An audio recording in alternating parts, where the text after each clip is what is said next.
네, 여러분 안녕하세요. 가을바람입니다. 오늘은 2021년 투자 결산 겸 나는 얼마나 부자가 되었을까? 라는 부제를 붙여봐서 올해 투자를 미리 결산해 보고자 합니다. 그래서 또 다른 부제로는 부자가 되는 법 또는 제가 근래에 투자하면서 느꼈던 소중한 교훈들에 대해서 한번 얘기해 보도록 하겠습니다. 우선 첫째로 저의 투자 역사에 대해서 좀 얘기를 하고 싶어요. 저를 이제 오래 알지 못하셨던 분들이나 이제 유튜브로만 접하셨던 분들은 제 히스토리를 잘 모르실 거예요.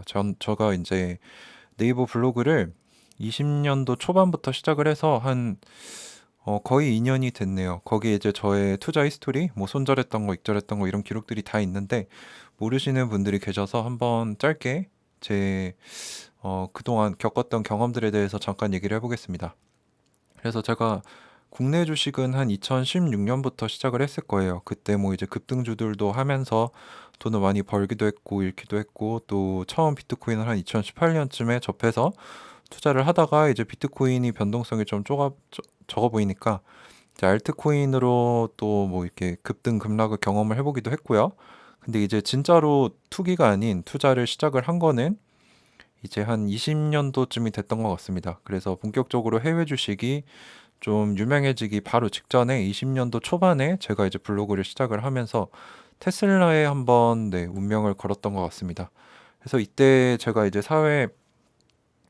그렇게 오랫동안 사회생활을 했던 게 아니기 때문에 제 시드머니인 1,000만 원으로 이제 테슬라 투자를 시작을 했어요. 그때 이제 500불이었는데 한 1,000불이 됐을 때 이제 익절을 하고 시드머니를 한 2천만 원 정도로 불렸습니다.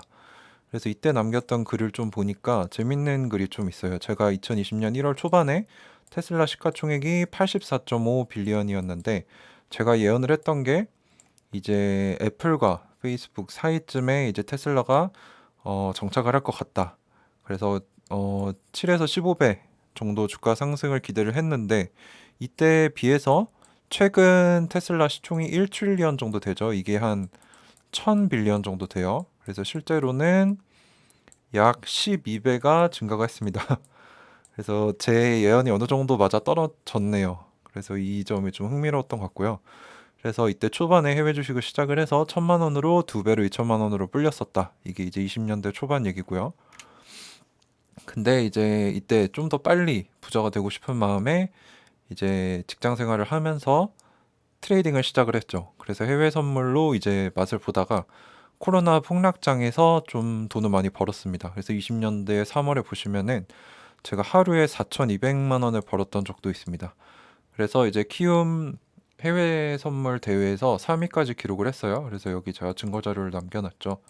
그래서 제 그때 시드를 좀 불려서 하다가 350% 정도 수익을 내면서 한 거의 2억 가까운 수익을 냈습니다. 그래서 총 제 투자 머니가 이제 1,000만 원에서 2억 정도가 된 거죠. 그래서 이거 회사 때려치고 그냥 전업 트레이더 해도 되겠는데? 라고 생각을 하면서 트레이딩을 하고 있었어요.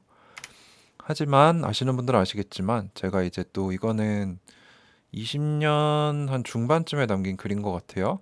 그래서 제가 한 1억을 넘는 돈을 버는데 거의 2억 가까운 돈을 버는데 2주 만에 벌었는데 또 다시 1억을 잃는 데는 8일밖에 걸리지 않았다. 그러니까 여기서도 아직 뭐 해외 주식 투자를 한다고는 했지만 투기를 하고 있었던 거죠. 저는 이제 제가 트레이딩에 능력이 있다고 생각을 한 거예요. 그래서 내가 시장을 예측할 수 있겠구나 라는 생각을 가지고 교만하게 이제 공부를 게을리 하다가 20년 중반쯤에 모든 수익을 날리고 한 두 달간 공백기를 가지면서 뭘 잘못했을까? 어떻게 투자를 해야 할까라는 고민을 가지다가 이제 워렌 버핏을 알게 되고 거기서 이제 성장주를 극초기에 발굴해서 공부하는 장기 투자를 시작을 하게 됩니다. 근데 여기서 또 중요한 게 대한민국에서 부동산은 필수다라는 얘기를 하죠. 그래서 뭐 자가 일체는 뭐 꼭 있어야 한다라는 얘기를 하는데 제가 이때쯤에 이제 결혼을 하게 되면서 서울에 자가를 마련하게 됩니다. 이때 뭐 물론 부채도 많이 불어났지만 뭐 서울에 집을 사놓으면 떨어지진 않겠다라는 생각에 이제 2019년 말에 3.6억에 이제 서울에 집 한 채를 마련을 했는데 현재 2021년 말 기준으로 호가가 이게 지금 업데이트가 안 됐는데 7.4억까지 올라가면서 100%가 넘는 수익률을 보여줍니다. 그래서 여기서 제가 한번 다시 투자는 장기 투자가 단기 투자보다 훨씬 더 쉽고 성공률도 높구나 되겠다라는 생각을 하게 되고 이제 부동산을 뒷받침을 하면서 이 든든한 버팀목을 두고 더더욱이 이 주식 투자에 집중을 할 수 있게 됩니다. 네, 그래서 2021년 투자 결산을 한번 내보자면은 저의 메인 계좌죠. 이제 아이온큐의 큰 비중을 담고 있는 계좌인데 이제 총순이익이 이제 아이온큐가 뭐 35불까지 갔을 때는 뭐 2억 가까이 불어났었는데 지금은 뭐 10불 후반대까지 내려왔지만 아직도 준수한 수익률을 보여주고 있어요. 그래서 뭐 순이익이 한 8,270만 원 정도 나서 한 2억이 조금 넘게 들어가 있고요. 저희 서브 계좌죠. 이제 여기는 이제 한 2,200만 원 정도 수익이 나서 한 5천만 원 좀 안 되게 들어 있습니다. 그래서 이렇게 두 가지 계좌를 돌리고 있고요. 물론 두 개 다 큰 비중은 아이온큐에 들어가 있습니다.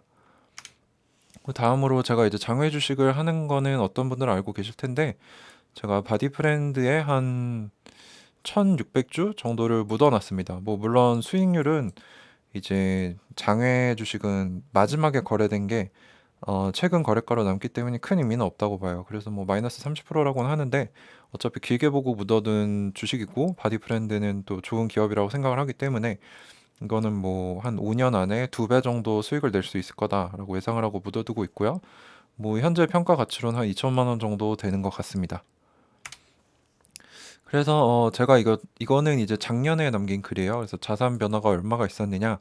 그래서 20년 초반에 총 자산이 4억 정도 됐는데 이제 21년 초 기준으로는 한 7억까지 한 3억 정도가 증가를 했죠. 그래서 뭐 이때만 해도 이거 괜찮네, 할만한데라고 생각하면서 또 열심히 공부하면서 투자를 계속했죠. 그래서 2021년 투자 결산을 한번 내보자면 뭐 주식은 메인 서브 장외 주식 다 더하면 뭐 한 3억 정도 굴리고 있는 것 같고요. 그리고 지금 부동산은 아까 말씀드렸다시피 20년 말 기준으로 6.6억에서 21년 말까지 한 8천만 원 정도가 상승을 했습니다. 그래서 저희 집이 한 7억 중반 정도 하는 것 같고요. 이제 총 자산을 두 개를 더해보면 10.5억 정도가 됩니다. 그래서 제 목표였던 총 자산 10억을 저는 한 5년 정도 걸릴 거라고 생각했는데 투자를 시작하고 한 2년 만에 달성을 했네요. 그래서 제가 20년대 초에 1월에 1천만 원으로 시작을 했다고 했죠. 근데 22년 1월이 되겠죠. 여기는 이제 10.5억을 달성을 했습니다. 그래서 뭐 재산으로 보면 100배 이상 불린 것으로 보이고요. 이 비결에 대해서는 뒤에 또 얘기를 한번 해보도록 하겠습니다. 그래서 제 목표가 무엇이냐? 이게 제가 올해 초 중순쯤에 짠 계획인데 2026년까지 제가 한 30대 중반쯤 됐을 때 순자산 10억, 그리고 10년 후에 20억, 그리고 15년 후에 순자산 40억.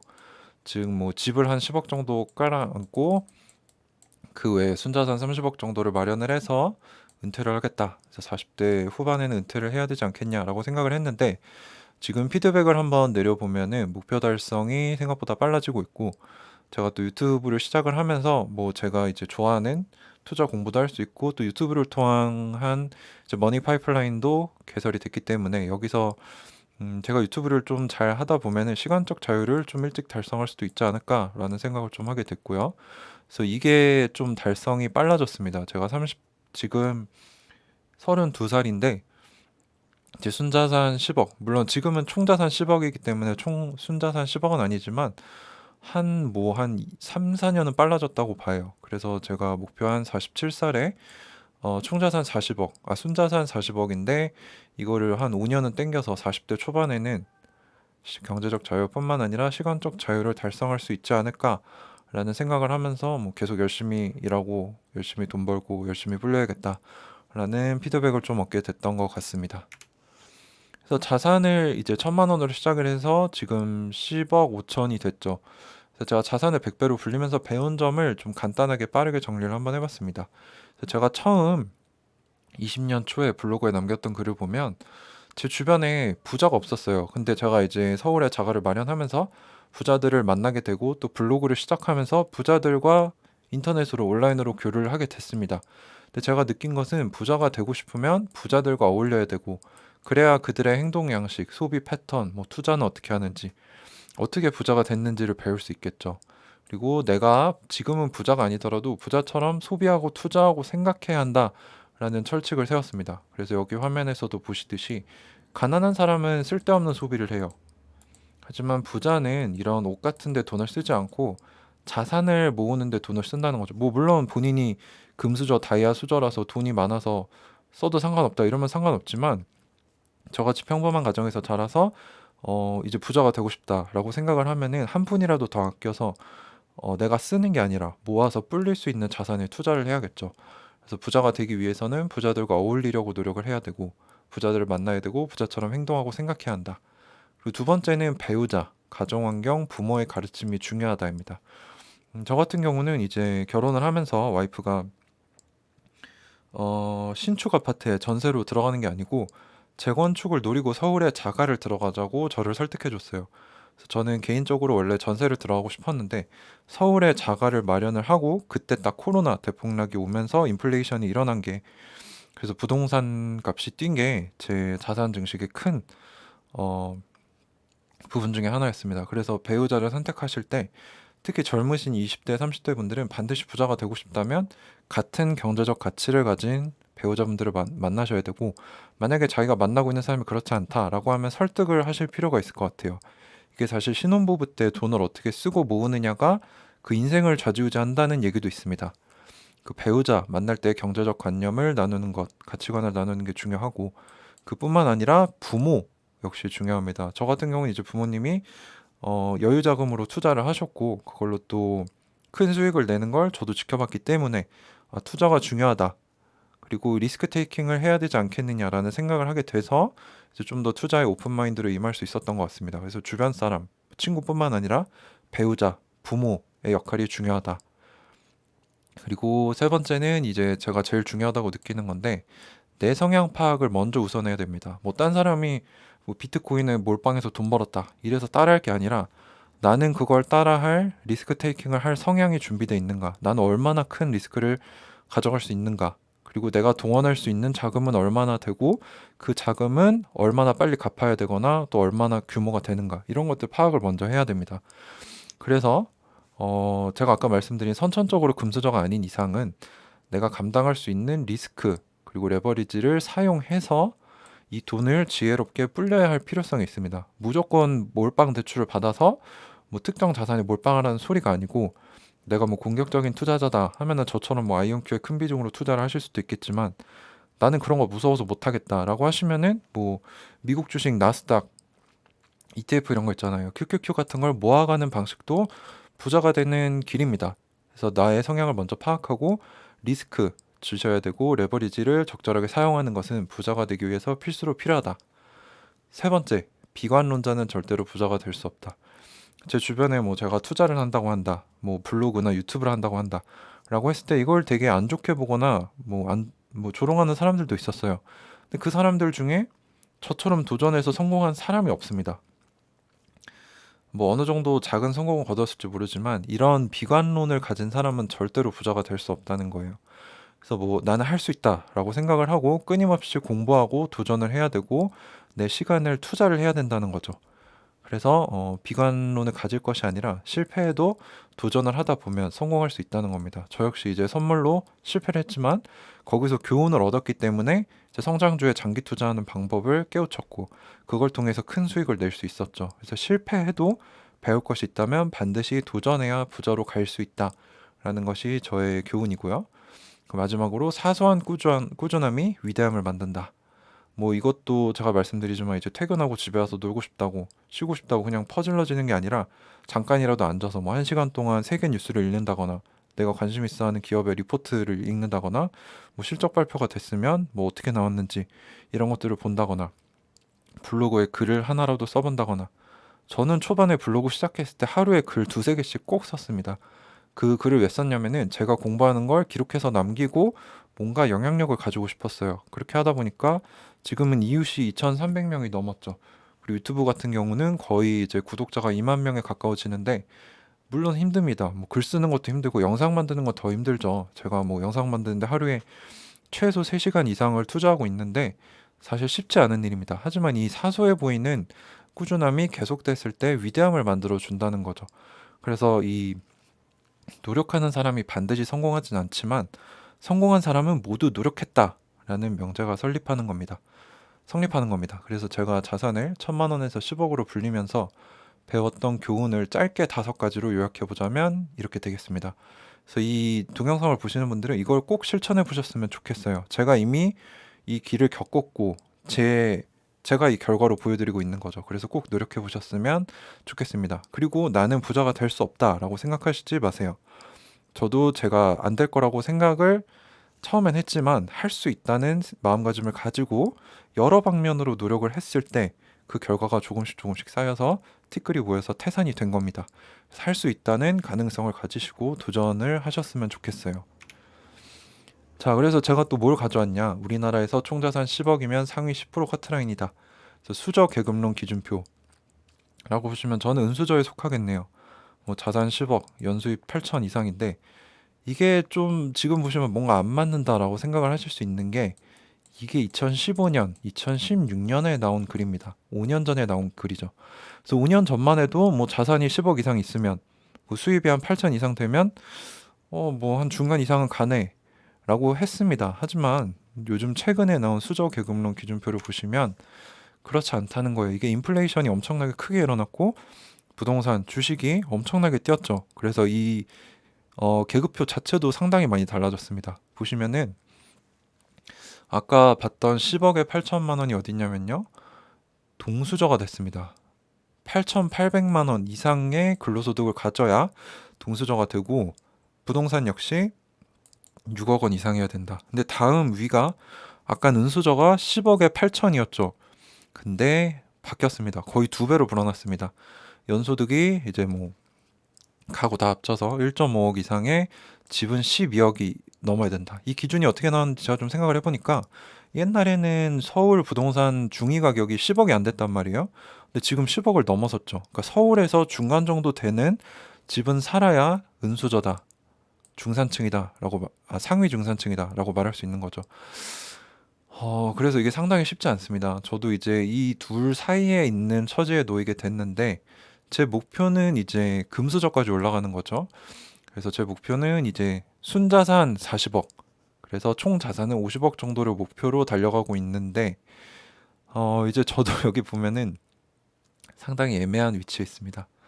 그래서 뭐 이거는 멈춰 두시고 보셔도 좋은데 지금 최근 이 5년 만에 불과 5년 만에 그 은수저라는 계급에 대한 기준이 2배로 올라갔다는 겁니다.